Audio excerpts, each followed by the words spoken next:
Imagine standing at the foot of a towering mountain. No roads, no signs, no vehicles, just endless rock, snow, and sky. Now imagine you have to cross it, not for adventure, but for survival. Maybe your village was wiped out by a flood, and you need to get to higher ground. Or maybe your tribe is migrating to a new home. The risk of staying put is greater than the danger of crossing, so you begin the journey, not knowing if you'll ever see familiar faces again. Now picture yourself 2,000 years ago. You don't have hiking poles or trail mix. Your water bottle is a gourd, and you carry your shelter on your back. There are no ranger stations or 911 calls. If you fall, there's no ambulance waiting. Only the mountain, its weather, and whatever wild things live there. This wasn't just a hike, it was a gamble with fate. And yet our ancestors did this again and again. Welcome to the Forgotten Path, where we explore how people once moved, and thrived, without the tools we now take for granted. Today, we'll discover how ancient people moved across vast mountain ranges without roads, engines, or modern gear. Before we begin, make sure you hit that subscribe button and turn on notifications. Every week we reveal powerful knowledge from the past that still inspires the present. Let's go back. Before asphalt and GPS, mountains were both barriers and gateways. They held valuable resources and separated different cultures. But ancient humans didn't turn away from these giants of stone and ice. They learned to read their language.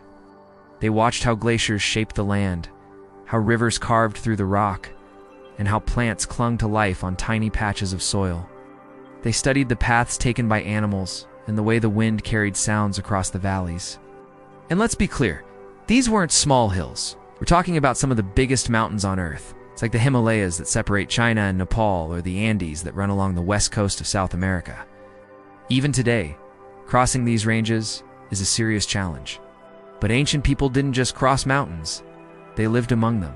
They built homes on their slopes and adapted to the cold, thin air of the high peaks.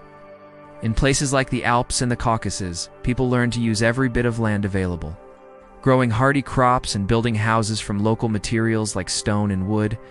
They didn't have bulldozers to level the terrain, so they built steps and terraces into the mountainside. They didn't have steel for bridges, so they used vines and tree branches to create rope bridges across fast mountain streams. When the going got tough, they followed the animals. They observed migration patterns of birds, herds of reindeer, and packs of wolves. These creatures knew the best routes. They had instincts honed by generations of natural selection. Humans simply followed their lead. When the Incas needed to move across the Andes, they followed the llamas. When the Swiss herders wanted to cross the Alps, they followed the goats. And when the Sami people of Northern Europe needed to navigate the Caucasus Mountains, they followed the reindeer. But following animals wasn't enough. Ancient people also had to understand the lay of the land. They needed to know where to find water, where the soil was fertile enough to grow crops, and where the climate was harsh enough to test their limits. Mountains weren't just obstacles. They were full of opportunity. Take the Inca, for example. Their empire stretched along the spine of the Andes. Each mountain pass was a new challenge. Each valley a potential home, each peak a chance for trade and exploration. The Inca didn't just conquer the mountains, they integrated them into their culture. They named their children after local peaks. They wove images of condors and jaguars, symbols of the mountain's power, into their tapestries. And they built temples dedicated to Pachamama, the earth goddess, who was said to live at the heart of the mountains. The Inca were masters of adapting to the environment. They grew crops in the thin mountain air that would have withered in the lowlands. They developed sturdy animals like llamas and alpacas that could carry heavy loads through the steep passes. And they created a social system that respected the knowledge of herders and farmers who lived close to the land. But the Inca weren't the only ones thriving in the mountains. It's the Sami people of Northern Europe, the Sherpa of the Himalayas, the Naxi of China, and the Amara of the Andes all found ways to survive and even flourish in some of the world's most challenging landscapes. But let's be clear, life in the mountains was not easy. Food was scarce, weather was unpredictable, and danger lurked around every bend. Bandits, wild animals, and rival tribes threatened the safety of travelers. But ancient people didn't let these challenges hold them back. they developed skills to overcome each one. First, they had to find food. Hunting and gathering was risky business. So many mountain people turned to farming. They terraced slopes to create flat surfaces for planting. They built irrigation systems to channel water from melting glaciers. And they domesticated animals for meat, milk, and wool. The Sami, for example, herded reindeer across the tundra, relying on their ability to navigate the snowy landscape. The Inca domesticated llamas and alpacas, whose thick fur protected them from the cold. And the Sherpa of the Himalayas used yaks, whose large hooves could traverse the thin layer of ice covering the mountain paths. Next, they had to contend with the weather. Storms could arrive suddenly, bringing freezing temperatures and heavy snow. Ancient people didn't have fancy jackets or waterproof gear, but they did have knowledge of local plants and animals. They used animal skins for warmth and created shelters from rocks and tree branches. They also learned to read the signs of the weather. When the condors flew low, it meant rain was on the way. When the glaciers rumbled and the ground shook, it meant a landslide was coming. Finally, they had to defend themselves from danger. Bandits, wild animals, and rival tribes were always a threat.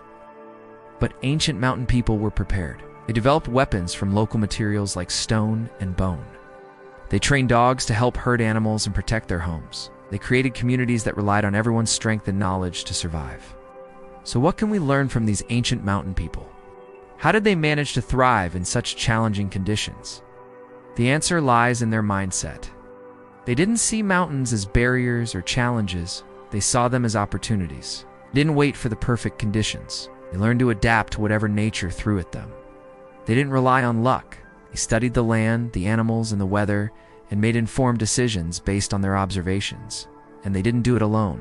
They created communities that valued cooperation, knowledge, and respect for the environment. Today, we can marvel at their achievements and learn from their resilience. We can explore their ancient paths and see how they shaped our world. We can study their tools and techniques and apply them to our own lives. But most importantly, we can remember that the mountains weren't just obstacles for ancient people. They were home. They were a source of food, materials, and beauty. They were a place where people lived, loved, and thrived. So the next time you look up at a mountain, remember the ancient people who stood where you are now. Remember their struggles and their triumphs. Remember their knowledge and their courage. Remember the forgotten path. If this journey into the mountains inspired you, give this video a like and share it with someone who loves history, nature, or human resilience. And don't forget to subscribe to The Forgotten Path for more powerful stories from the past. Thank you for watching, and remember, before roads there was will. Never forget the path.